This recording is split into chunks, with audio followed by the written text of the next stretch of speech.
My name is Trace Lowther. I've been coming to LCC for about 3 years now, and I've been serving on the production team and the student team for about 2 years now.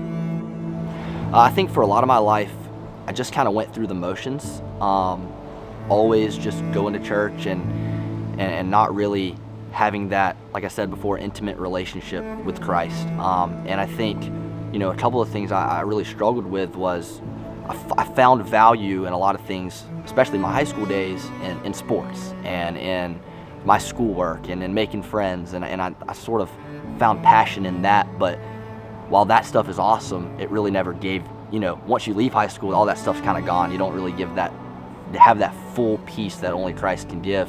And then going off to college, I dealt with some anxiety in college, being away from home for the first time, and when I came back, I got into work, and really just my whole life was focused around making money and work. And again, while all that's great, it really just doesn't bring you that peace that only Christ can. And I knew something was missing, and I went chasing it, and God found me there. He met me there.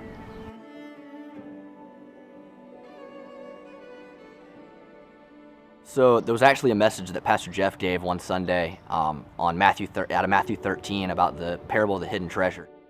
True treasure is found only in the kingdom of Christ. That's what Jesus is telling us. True treasure is only found in the kingdom of Christ. Salvation is free but costly. And that one really struck me because, my whole life I grew up thinking, well, all I have to do is just accept Jesus in my life and that's it, I'm going to heaven. But, I think the fact that salvation, yes, while it is free, what are we giving up? A man discovers something so precious that he instantly and joyously sells everything he owns to claim that land as his own. Jesus says, hey, here's salvation, here's heaven, here's all of these great things, but here's what it costs. And it cost you laying down your life and picking up your cross and denying yourself and really submitting to him.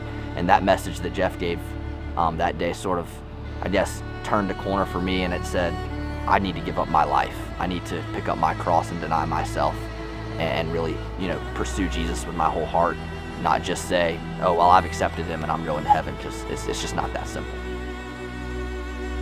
I'd been baptized actually when I was 8 years old, but, you're 8 years old, and I didn't really know fully what that meant at the time.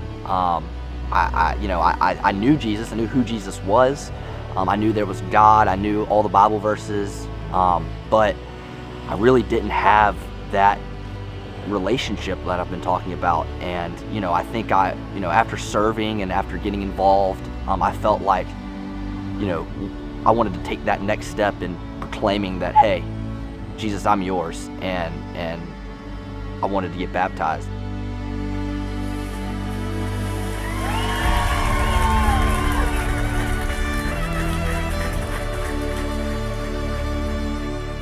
There wasn't really a single moment that I can look to, but I think it was something that God was sort of stirring in my heart. I just took that next step. When the next baptism came up to sign up, I said, hey, this is my time, I'm going to do it.